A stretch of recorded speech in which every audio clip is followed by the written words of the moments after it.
Well, folks, the NBA Finals is now going to be the best of three. Next to Milwaukee Bucks rally to win the game by the score of 108 to 111, and give the Bucks tremendous credit because, as Jeff Van Gundy said at the end of the broadcast, the Milwaukee Bucks was dead. Was dead and was dead. They were dead in high water. They was down by 9 points, and I never thought that they would have come back in this game. I'll get to the Suns in a second. I never thought that the Bucks would have made it interesting. Every time the Bucks get closer, the Suns regain the lead. Every time the Bucks was down, they shortened the lead. The biggest lead, if I'm not mistaken, that the Suns ever had was probably 14 points. Probably 14 points or higher. But it was competitive from the tip of the game to the end of the game. And you got to give the Bucks tremendous credit. And this is the third time in this playoff game that they have come back to even the series after they was trailing 2-0. And they did it against the Brooklyn Nets. They did it against the Atlanta Hawks, and now they're doing it against a very good Suns team. Let's keep that in mind. This is the first time the Suns. This is the first time the Suns have lost back-to-back games, which is very rare. And let me say this about the Suns.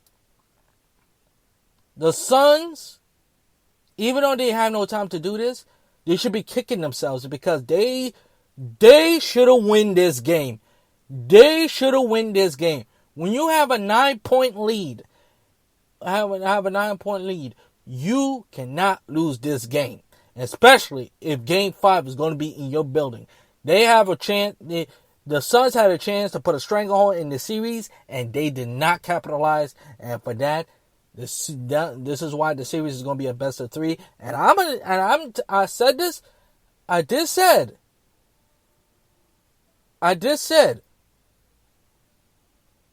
And I was wrong. I said Suns in 5 or 6. I did say it might go 6, so my prediction is not wrong yet. It's not wrong yet. However,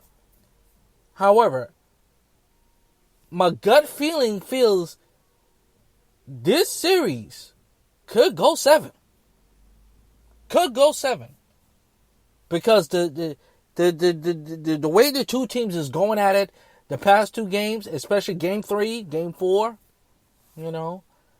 and another thing that really jumps out at me, the refs were terrible. The refs were terrible in this game. Terrible job. They was missing foul, and that foul to Drew Holiday towards the end of the game, Devin Booker should have been fouled out a long time ago.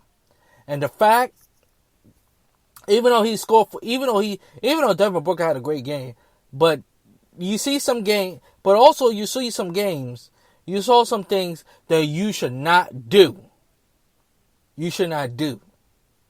And you see too much. Like Giannis,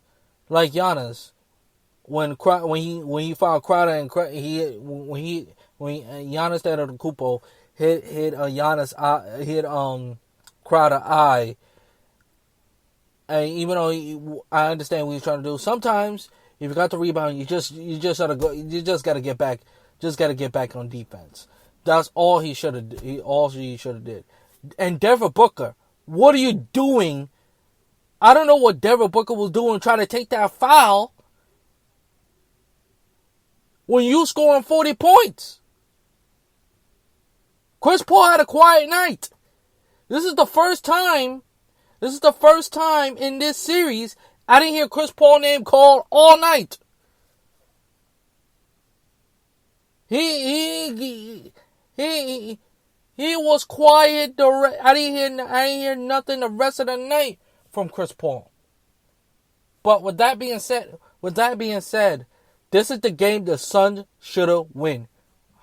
But at the same time, you got to give the Milwaukee Bucks a lot of credit for not giving up on the game. And now we got ourselves a series. And I'm gonna say this right now, even though I picked them as going to be a short series.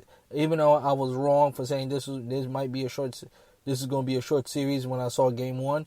This series will go 7. I could see this series now going 7. I really could. You know. And this is what a championship game is all. This is what the NBA Finals is all about. Competitive. Two teams bringing it. Two teams going at it. When you're the two teams are left, when the two best teams are left, you expect a hard-fought series every night. And that's what we're seeing from both the Phoenix Suns and the Milwaukee Bucks. But remember, these are fresh teams. The Milwaukee Bucks haven't been to the playoffs since 1970 in the NBA Finals since 1974, and the Suns haven't been there haven't been to the NBA Finals since 1993. So we got to keep that in that. We got to keep those in those equations. But two exciting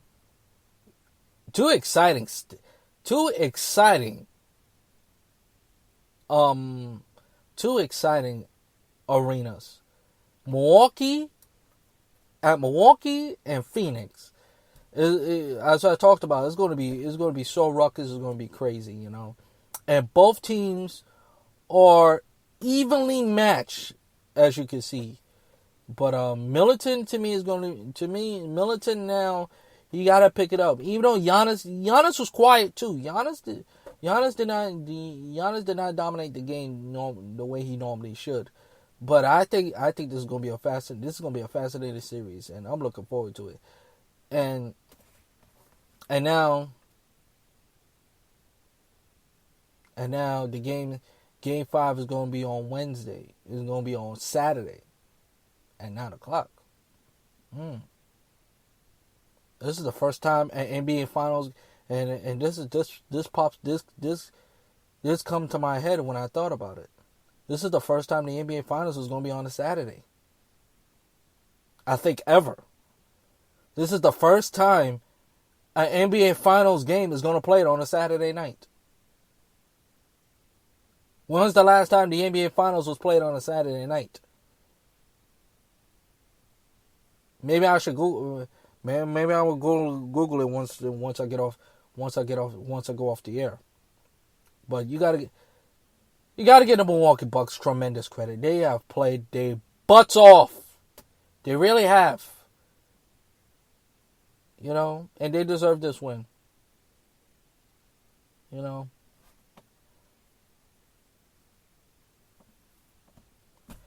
And I'm gonna stick with the Ohtani Stephen A. Smith situation.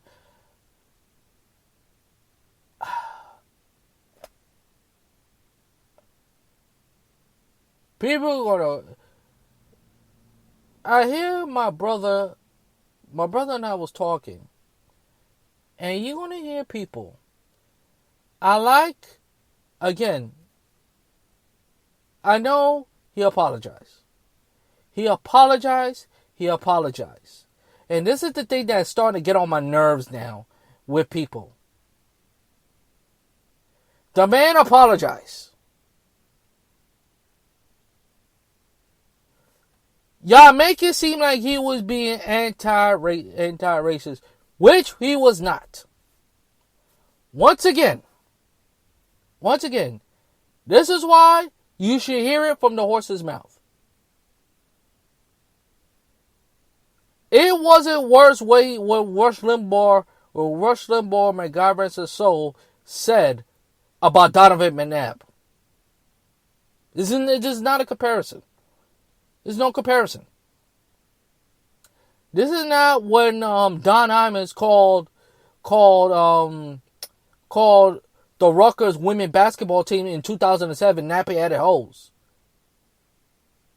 Y'all acting like this is in that regard. It's not. It's not the same thing.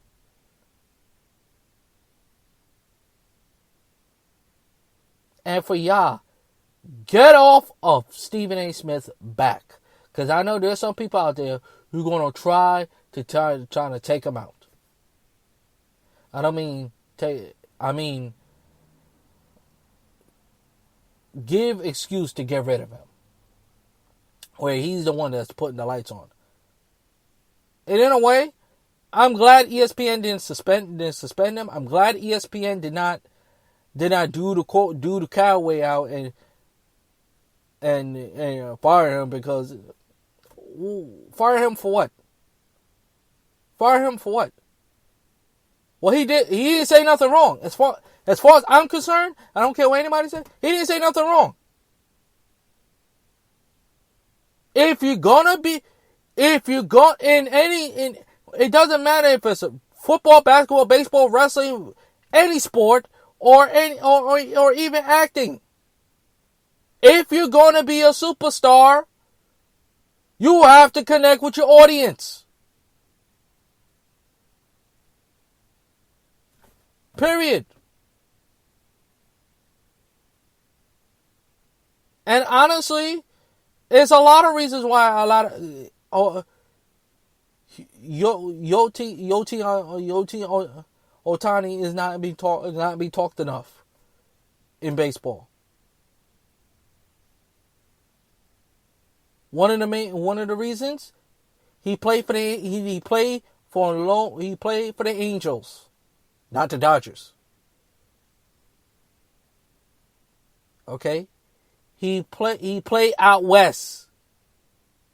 He played in the West Coast. Unless you're in the East Coast, unless you live in Anaheim, you don't know. Not everybody know who Ohtani is. So let's keep that in that regard. Let's keep that in mind. Number 2, the Angels are not a good team. And we have another superstar named Mike Trout. And the main reason for me, it's baseball. We haven't seen a player like Ohtani since Babe Ruth. However,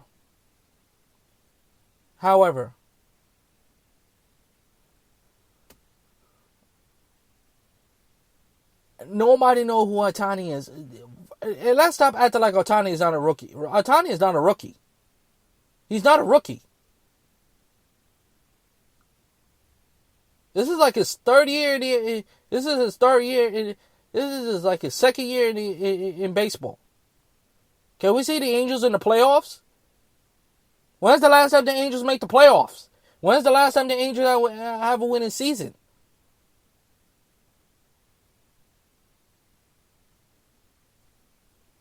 And we've seen this before. Will insanity? How that worked out? Okay? We see Asian superstars before.